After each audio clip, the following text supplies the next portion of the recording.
we'll get Bunchu. We got Bunchu behind the scene on our video feed. We'll actually pull him up now because I don't know if the two of you connected, but I have a feeling, my guess, Steve, is that the Clutch account and Bunchu are probably going to be talking after this conversation today, after this space. I have a feeling that they are going to want to be working together. So Bunchu's on the scene behind us. If you're not familiar with Bunchu Clutch, Bunchu is the founder and CEO of Billy Bets. They use like Polymarket and others to do their AI agent autonomously bets on MLB and Masters and you name it.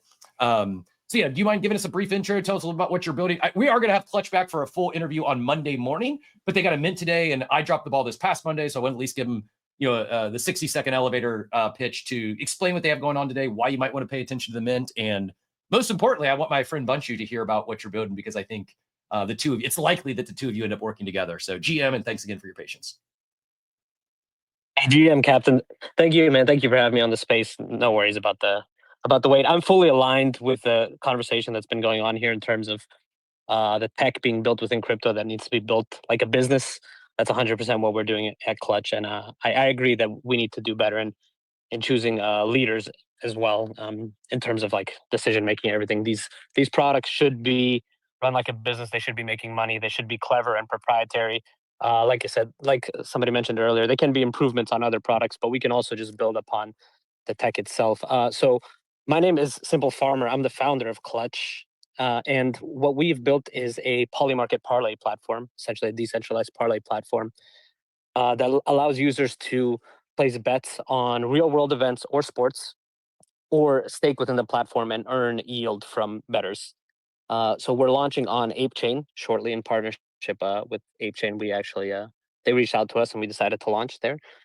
And today we have a NFT mint. It's a PFP collection called Clutch Puppies, and there's a lot of utility that goes into those NFTs, including the ability to be able to stake Ape on the Clutch platform. We should be looking at really nice APYs there if we get the necessary volume. And then also users will have access to several other things we're building. We also have a peer-to-peer OTC desk that we're launching that allows people to trade NFTs peer-to-peer.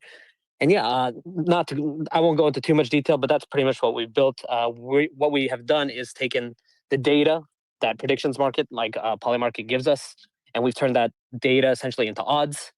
And then we paired that with a liquidity pool to give the people the ability to bet on things. We found that regular prediction markets have a hole within the marketability because essentially if you don't have a lot of volume or if you haven't seeded liquidity on either side of the pool, your certain size bets on either side of a predictions market essentially end up not being really worth much. So what we've done is instead look at that as odds and paired it with a liquidity pool that supports all bets across the platform. I hope really interesting. I explained that well. No, it was great. Appreciate it. And I am looking forward to the deeper dive on Monday. I did pin the mint link up top for anyone that wants to go deeper. And not to put you on the spot, Bunch, but I'm not sure if you're going to be able to join us on Monday or not. So I just wanted to kind of turn over what are your initial thoughts on hearing what Clutch is building and am I at least heading down the right path that there could be a potential future Billy Bets and Clutch working relationship or no? You'd be shocked to find out that Clutch and I have already, or Simple Farmer and I have already spoken. So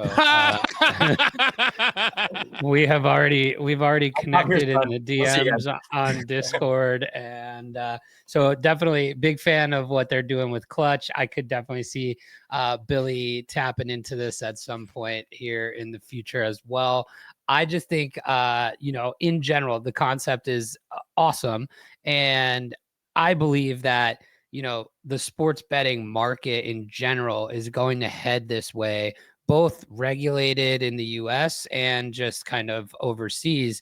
The prediction market / open kind of peer-to-peer exchange avenue is the best experience for the user, full stop, right? Like the idea that, there can be a 1 point spread or maybe even a half a point spread on a sporting event compared to what these big sports books are doing now, which is holding, 5-6%, puts you at such a wild disadvantage. So any of these new innovative platforms that create better experience for the user I think is the way this whole market is going to go eventually. So super supportive of what they're building with Clutch. I think it's an awesome idea. And yeah, him and I have actually spoken already.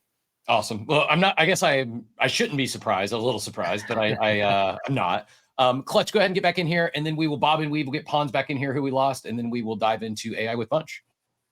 Good, Clutch.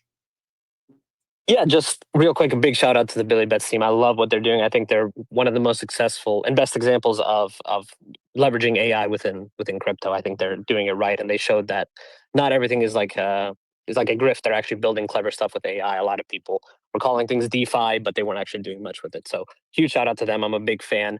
And in regards to the peer-to-peer OTC desk, the thing that we thought about a little deeper, and this came from my experience trading options on Arbitrum, is that we actually made Clutch into a parlay into an NFT generator. So when people generate or create a bet on the Clutch Market platform, it actually generates an NFT receipt that corresponds with their bet. So they can actually move their bet from wallet to wallet. So what that gives us the ability to do on the OTC desk is give the users the ability to sell their bet before it expires. Like pretty much if they only have one leg remaining, they can sell their bet to another user in a decentralized manner for potentially half of what they could potentially win.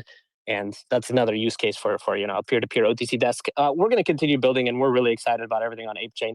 Thanks so much, Captain, for having me on. I look forward to diving into this more deeply on Monday. And yeah, NFT mint is at 2:00 Eastern time today on Magic Eden. Likewise, thanks so much for joining us on the short notice. And hey, Cap, just a quick point on that. Like that last piece on being able to sell your ticket early on a parlay or something like that. I'm not sure if you're familiar, but there's a platform called PropSwap. Have you ever heard of PropSwap? I think I've heard of it, but I've never used it or went down the path. So there's a couple of these. It's called PropSwap. There's another one, I forget what it's called. But recently, like literally a couple of weeks ago, they had this big, huge controversy about somebody who, and this is obviously a Web 2 kind of peer-to-peer platform where they basically allow you to kind of like sell your Web 2 sportsbooks like parlay tickets or things like that before, or like a futures, right? So say you bet, the Chiefs for the Super Bowl today, and you want to sell it when the playoffs start because you've gotten equity on it, you could sell it to somebody else. But it's very there's a lot of trust involved. There's a lot of, there's not like this record that you could have with this on-chain piece of it. And so what happened a couple of weeks ago is the platform sold a ticket to somebody else for the Eagles Super Bowl future. It was worth like $40,000. And because the user who initially sold it didn't realize that there was that the book they bet it on had this, like the tax withholdings already, like they would hold the tax from the winnings. There was this gap in what the person who bought it thought they were getting back and what they were actually going to pay out. And it became this whole big thing. The seller wasn't going to pay it. The platform came out and basically said, you're shit out of luck because it's in our terms of service. And basically like there was this huge uproar in the like gambling community about who's liable for like that extra piece, and became this whole thing with PropSwap. And quite honestly, like their stance was like, we're not going to pay it. And I think it is like going to ruin their business. And so something like this, where it's on chain, the transactions are provable, recorded, all of that stuff actually fills, a novel gap in the market too. I apologize. I gotta address a comment in the chat real quick, just to be clear. I mean, we can disclaimer all we want when we open the show, like never financial advice. Don't put any money you can afford to lose. Crypto is risky. NFTs are risky. Meme coins are risky. Sports gambling is risky. Yes. I want to acknowledge Barreled Forever, who says anyone trying to endorse or entice you to sports gambling in any way or form is not your friend. And I said, so my counter, but it's okay to encourage people to gamble on meme coins, ? Kind of half joking. So they get it. You stand over your bags. Didn't think you'd be heading down this road, to each their own. I'm not heading down this road. I've been a sports gambler my entire life. Prior to Web3, I played very high stakes DFS on a daily basis. This is me. This is what I do. Sports gambling is not for everyone. I don't consider it gambling. I know that may sound crazy. I'm taking a risk that is calculated, and I don't always, but I attempt to get it in plus EV. I attempt, whether I'm sports betting, if I'm playing best ball, if I'm playing DFS, I attempt to get it in the pot with a positive expected value. You're trying to beat a market. You're trying to beat a market. It's just like any other market you're trying to beat. It's just like the way I sports gamble is different than the way the other two people on the video feed with me sports gamble right now. You play it for fun and entertainment, and you probably are going to lose. Like if you want to bet $20 in the NFL every Sunday, you're probably going to lose most weeks. But it's entertainment. Like people spend $20 on lunch today and not think twice about it. I enjoy that form of entertainment. Gambling can be addictive. Gambling can lose you a lot of money. So as with everything we say, do it with your entertainment money. Don't never bet your mortgage on a sports game or futures or parlays. It is risky, as with a lot of things we do in this space. But this isn't promoting risky gambling. We're promoting get educated. Use things like Billy Bets to be more informed. If you're going to gamble, there's a reason there's professional sports bettors. There's a reason the same DFS people win every year. There's a reason the same people are in the best ball finals every year. Because over the long enough time, over a large enough sample size, if you continue to get it in a plus EV situation, math is going to math. Over a long enough sample size, if they're always getting in plus EV, you're going to win money. You have to get in there knowing that there's swings. It's extremely volatile. You might lose 100 times in a row before you win a big one. But if you always are getting it in plus EV, and that again, that's probably a farce. It doesn't always happen. But we have so many tools, so many resources, so much data available to us today that you actually have the ability to do that. With most types of gambling, you can have an edge. You can trade the market, not the game. And I think that's part of what we're trying to do is educate people who are doing this, is to help you get a little more better at it. So it's not for everyone. I'm not trying to encourage anyone. If sports aren't your thing, don't sports gamble. Go play something else that interests you. But if it is your thing, do it smart. Get it in plus EV instead of negative EV. Why do I continue to fire best ball? Because half the people I'm drafting against they're not as good as me. They're negative because they might get lucky and my first round draft pick gets injured and they win. Sure, that will happen. But I can almost guarantee you that I will have a better advance rate than an average casual because I've done my homework. I have more information and knowledge than most people. Just like Bunchu has more information and knowledge than most people that are sports betting. Sorry, I'll end my rant. I don't want anyone to think that we're shilling gambling or this is something new. I am a gambler. This is who I am. I'm an honest, authentic person. I am a degenerate gambler. Go watch the Gainsey video. There's been times in my life I could have walked away from the board and I didn't because I enjoy this stuff. I enjoy having a sweat on a game. I'd rather have a sweat and lose than not have a sweat on a game. That's how I get. I'm wired incorrectly. My brain is broken. I need a sweat to enjoy a sporting event, and I'm okay with that. I embrace that, but it's not okay for most people. Sorry. Yeah, I also think though that Steve's point that it is a market just like the stock market, just like the meme coin market. And I would even go as far as saying like it's much easier to potentially find yourself an edge in a sports market because it is so inefficient than even a meme coin market where you do not have all the information. You are at a wild disadvantage if you and if you think otherwise, you're like on the Dunning-Kruger curve, right? Like there are things going on that you don't know about. Trust me. And so I think the other thing though is like that person's also really correct in saying that the incentives in the traditional like sports book market as we know it, the DraftKings, the FanDuels, your big sports books, the incentives are totally not in favor of the user. And so it's a bad way to do the thing because they are enticing you. They're throwing you down $30 million advertising budget on sports betting is entertainment. Sports betting is entertainment. And then they pick your pocket when you come in the door on a 10-leg parlay card that they have up there, which is totally mispriced. And you as a user don't know the difference because you don't understand the market. You don't understand the probability pricing of it all. And so what like we're building or what Clutch is building or what these prediction markets are, what these exchanges are, they actually really do tip the scales in the favor of the user in terms of what the traditional incentive structure is, right? So like I totally understand the sentiment, right? It's like, but it's not changing the fact that people gamble, whether it's the stock market on Robinhood, whether it's the meme coin trenches, whether it's NFT mints, or whether it's sports. And it's about playing in the market that you know the rules to, you know how it works, and you know where you might be able to find an advantage. And so it's just as much about educating yourself and aligning with in markets that you can actually measure an edge. And I would argue that a sports betting market is an easier place to be able to measure your edge than a meme coin market, where there's it's largely information based and you don't have it.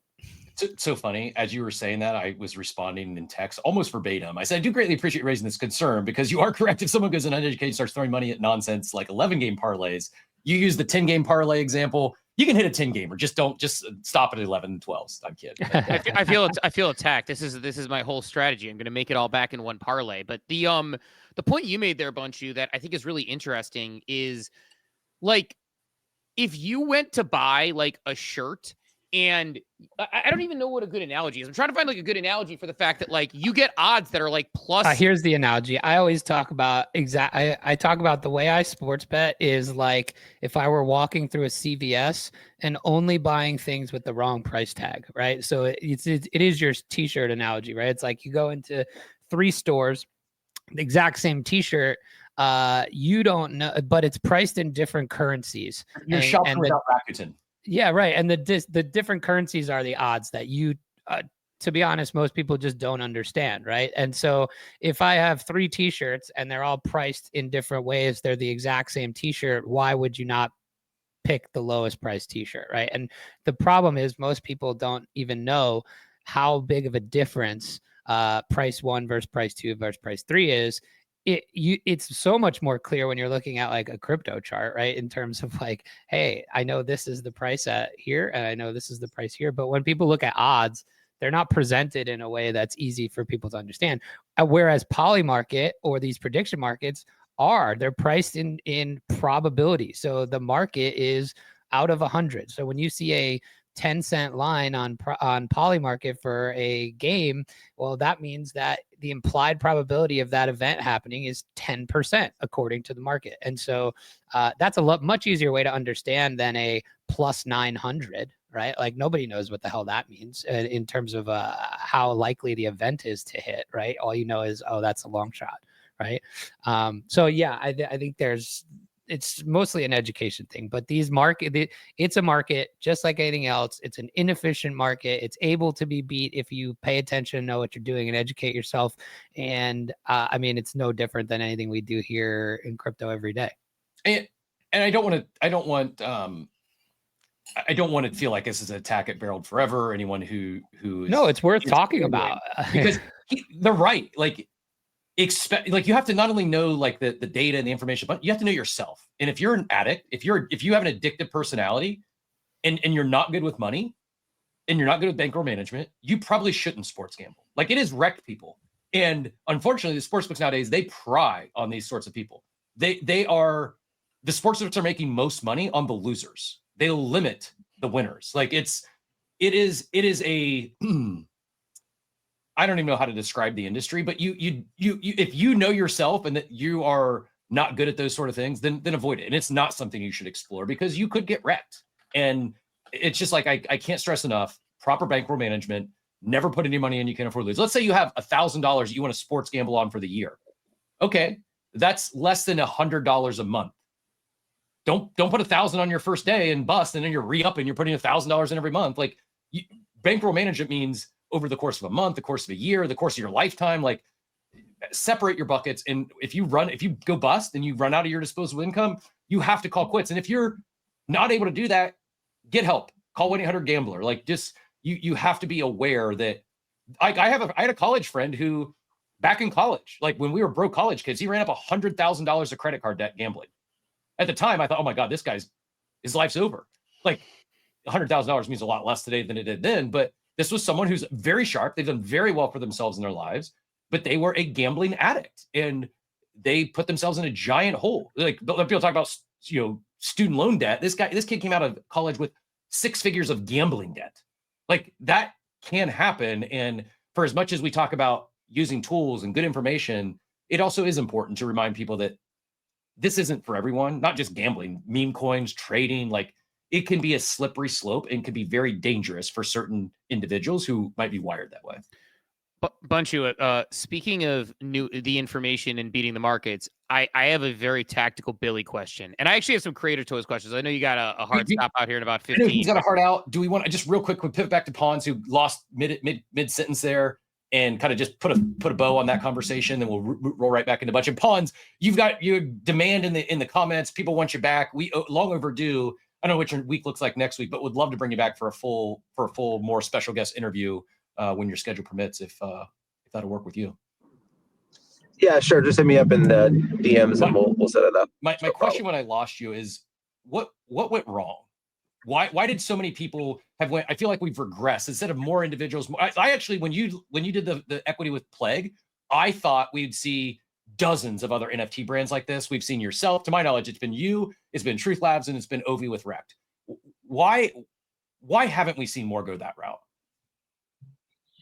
Well,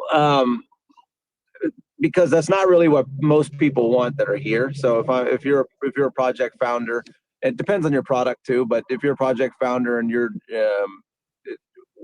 if your strategy isn't really necessarily focused on having a community help you push your brand forward. I mean, it's different.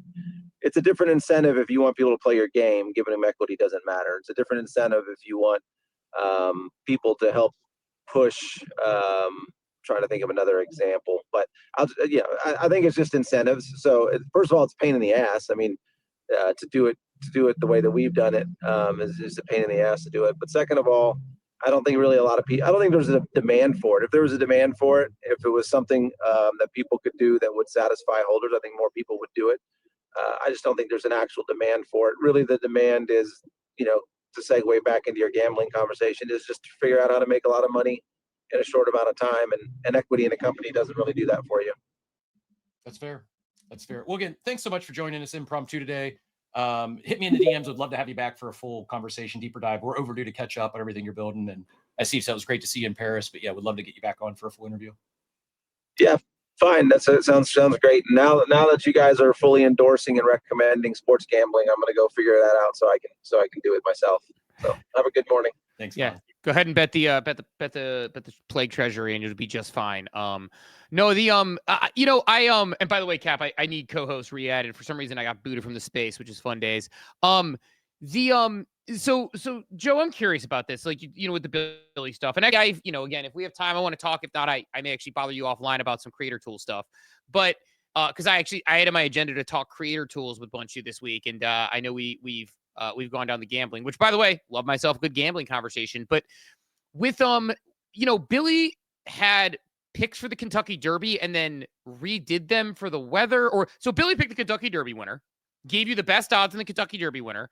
I know you've recently put out some stuff about the PGA coming up, but with Billy doing that, I'm actually curious about the logistics of this. So Billy goes down and puts the whole thing. Do you tell Billy, fire off a new thread on this based on the new weather coming in? Do you tell Billy, how do you make this whole thing soup to nuts happen? Because when I saw that, I'm like, okay, Billy's saying the best odds are here. I couldn't bet the horsies based on my state and where I'm at. Unfortunately, I wasn't able to get in there. But how does that actually work tactically? Because you fed it the information. It's given us the answer. How do you trigger something like that? Yeah, it's a great question. So, I think what's cool about this is we're basically building this for every sport. So if you go to the Billy website, it's billybets.ai, you can see, for today, right, in, I don't know, maybe an hour from now, you'll see every MLB game on the schedule today with that level of Billy's research attached to every game. And so we have an agent that does that for MLB, and it's kind of like this multi-agent system. One goes and pulls the schedule, one goes and pulls odds, one starts to structure prompts for weather and pitching matchups and whatever, right? So and all of that kind of goes back up to the main agent, who summarizes it all, makes a prediction, then kind of dumps it into our database, which then goes on to our website, right? So that's kind of the logistics of and the technicals of how it works. You've got this kind of multi-agent framework that takes in a bunch of different tasks and goes out, does that research, comes back, synthesizes it, and puts it where it can be displayed on our website. So for the Kentucky Derby and March Madness and everything like that, same process, right? So we have an agent with the prompt that is trained specifically on these prompts for how can you essentially best handicap a golf tournament for in this example. And so it'll go out and do all of his research. And we usually run these things like it's different for MLB because, you know, it's a new thing every day. So you can run it every single day, like clockwork with the agent, and he does it automatically. For things like the Kentucky Derby, right? We wanted to get something out early on like Tuesday. And part of a huge part and factor of horse racing, obviously, is the weather conditions, the track conditions. That changes who can run well. You know, you've got fast track horses, you've got mudders and all that kind of stuff. And so the weather is probably the most important part for something like the Kentucky Derby. So we ran that research with Billy through his system and his prompts and all that stuff on Tuesday. And by Friday, the weather forecast had totally changed. So we had him reevaluate through the same method, but now there were obviously different factors for him to include in terms of the weather and things like that. And what was so cool about that example is everything he picked changed, right? And so like he was able to synthesize, hey, it's raining, the track's going to be super muddy, here are the horses I thought would do well, now speed doesn't matter so much, it's more stamina, blah blah blah, this and that. And he picked the right horse to win the Derby, which is just kind of like crazy to watch that whole process happen. And now like through that research process, we have he's been able to basically put a March Madness champion in there. Champion finalist in there. He picked the Masters winner. He picked the Derby winner. And now he'll try to pick the PGA Championship winner this weekend that starts in a couple hours here with, I think his pick is Bryson to win it all. But then he's got some Rory first round leader bets in there, which is kind of fun. That's a fun one. Rory top 5 he's got, and then I forget what the other one. Oh, Xander top 10 I think he came with. So but that would be another one, right? Is like, hey, maybe the weather changes over the course of the weekend and we got to run that again and update his beliefs. And so ultimately, like, you store all of that as well. So he can then kind of draw on past research for later and update his beliefs, which I think is like one of the really cool things. Like if you took that process to, it's funny, like I'm not going to out our shared group chat, Chris, but like your buddies, some of them are like big bettors and they do these events like the golf tournaments and the Derby. And like you have a friend that is very good at like breaking it all down and analyzing it. And then I drop in the Billy thread and he's like, he's a little bit sharp. Like, he's sharp. And he's like, he's done very well in the sports game. And I drop in the Billy thread. And he's like, I can't believe he was able to like analyze this so well. I just thought it was funny. So like, and it probably took a fraction of the time. This is a guy who I tailed last year who I hit on the why am I drawing a blank? The trifecta. I hit on the win play show. I hit on all 3, or maybe it was even the box. I think I might have hit the first 4, something ridiculous. I don't know anything about horse racing. I just tail him and yeah, one it was not this year, but last year was a great year for me, just tailing this guy. But Steve, to your point though, is like that's the process. You've got this kind of like multi-agent system of Billy's with his prompts on how to research, and then he kind of saves all of that into his database. That becomes kind of his memories and things like that. And what's cool about that, just kind of segueing into what you're talking about with like creator tools, is we're on the path of like, how do we get Billy to then make a podcast out of that, right? Like when he does his research every day and he can go and start to create content and video and all of that stuff outside of just like static tweets. So really trying to kind of create this AI as a real kind of insightful commentator in the world, right? So which I think is kind of cool. I think that's going to be a fun part of what we're doing, and that's kind of how it all works under the hood.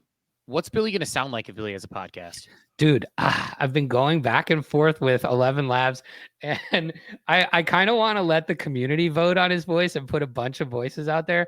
but like somebody was like, "Oh, make him sound like Jim Rome," and I thought that was kind of funny. I was thinking like Gilbert Godfrey and like Morgan Freeman, and you have like a different voice every week to be like, this week I have the Kansas City Royals. You know, like I don't know, James Earl Jones. What I thought was really funny about this was like with 11 Labs, you can prompt a voice. So like you could like say, hey, try to create me a voice that does this.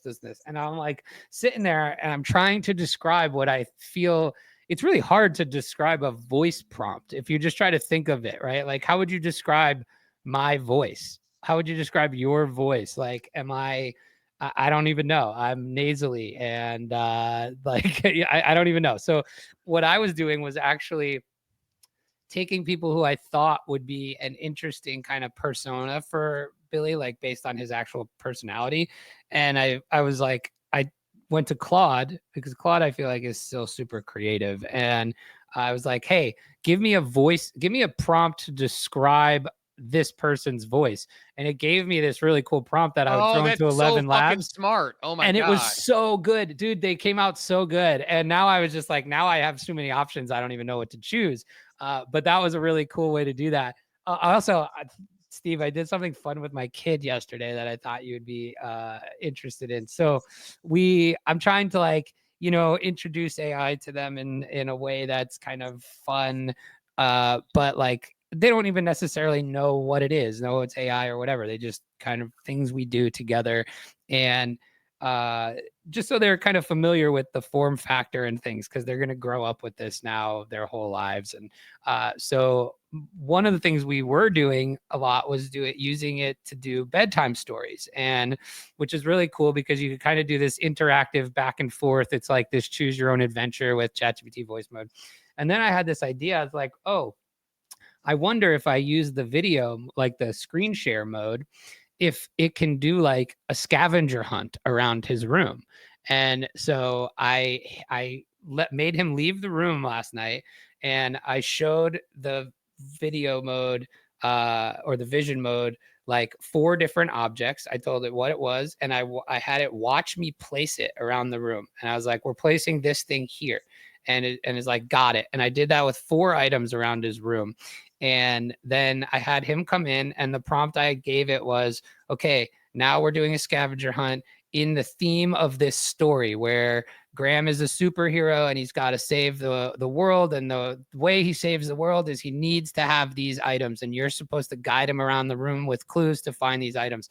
And it worked so well, and it was so much fun.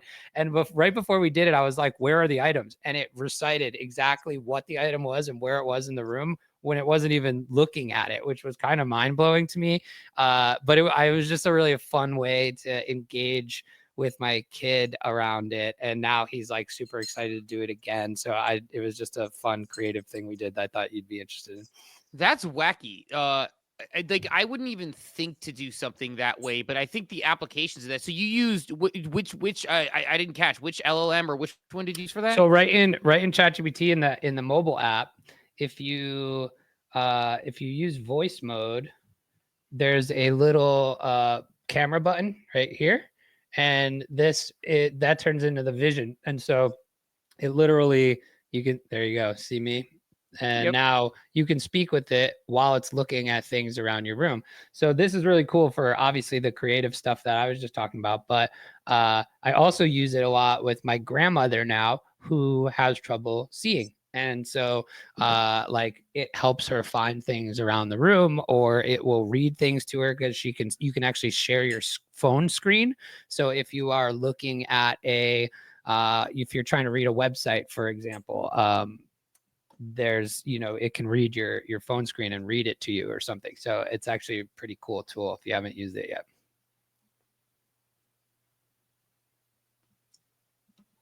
I have not used it, but I don't know if you have a hard out. If you need to run out, we can hold this for next week. But I shared privately my O3 is getting very frustrating this week. It's my first time having like a daily process that I relied on AI for, to where now it's broken and not working. What do you recommend I do?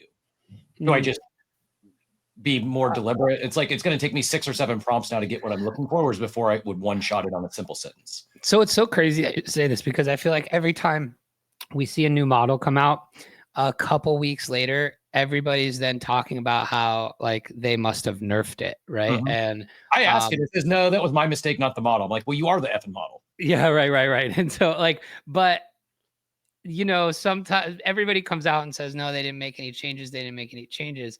And sometimes I think they're probably full of it because like we are, the rumor is O3 Pro is coming and it's coming soon. And so, you know, I think there's probably some, what they're probably actually doing, and the model's probably not getting any worse, but there's probably like, if I were just speculating, there's probably less compute going to those models as they're putting things into new, like putting power against new releases or testing or things like that. And it could make it potentially perform different. Like there was this whole thing about a couple of months ago about when you say Claude less getting compute, dumber. real quick, can you clarify that part real quick? I'm sorry. You say when there's less compute, does that mean it's going to be less intelligent because it's fishing less data, it's getting fed less sources? What does that mean for somebody like? It's like it would be akin to like you getting a bad night's sleep. Yeah, like you know what I mean? And it's because it takes a lot of power to, or they could even do something like change the timeout, right? Where you're actually like it's got to deliver you a answer faster so it doesn't keep using compute, right? Or you might find it not thinking as long or something like that. And so I don't know, it could be any of those things. They all swear that they don't nerf the models, but I feel like we see this a lot every so often.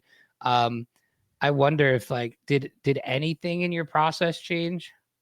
No, I mean, say I even went back and used the exact same prompts, and it's like it's giving me inaccurate player takes. Like it's telling me, it's suggesting pitchers who they've been on the injured list the entire season. Like it's like, So dude, this is actually a big problem. Where are you getting this data from? It's like it's so far from being. I can tell you why it happens that way, because so we have this problem. It's a huge problem with trying to do things with sports because it's so real time and changes every day.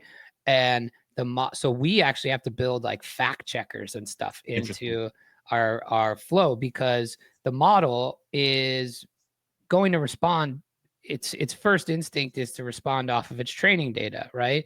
And a lot of these models training data are old in terms of like, hey, this was trained in 2024. So like I was going back and forth with Billy yesterday doing some testings on some stuff, and we had the same problems. Like, oh yeah, Garrett Cole this, Garrett Cole that. I'm like, bro, Garrett Cole hasn't pitched all year, and it's because it's relying on its like base training data without going to, so it's either not using the tool call, right? Because the thing that makes O3 really awesome is that it goes out and decides when to call tools, and when it calls those tools, then it can go get really accurate, up-to-date data. So it's likely something there is not calling the tools. I'll even link the site, the tool that I'm like, hey, you use this. Here's the projected lineups, the actual lineups, like, because it gave me some excuse like, oh, it's variable, the things change, so the best lineups are like 5. Like, forget that. Just use exactly what's on this website. It's RotoWire's Major League Baseball daily lineups today.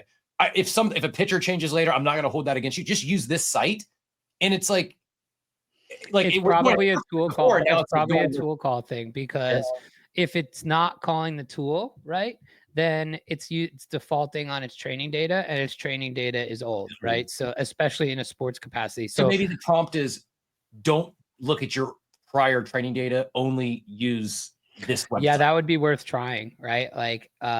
Like really directly telling it to go to this website and use the thing, and kind of take the guesswork out, because what it's trying to do behind the scenes is decide when it has to go. It does. And it shows all the sources. Like, it includes the site I gave it, but then it looks at like 17 other sources as well. And again, like, it's pulling from maybe the sources are old too. You never know, right? So like one of the things that we do is like we give it sources that we know are updated daily, right? So it can give you that most accurate thing. That real-time data thing is really hard to solve with these because it defaults to old data. Like we would ask it about Bo Nix, or like when we first were building this thing, and it would tell us Bo Nix was playing at Oregon, and we're like, no, like, no, stop it. And so you know, things like that. So it was a fair assumption. He did go to college for like 9 years. Yeah, so that's like, true. I think it was a fair assumption to give respect on that one.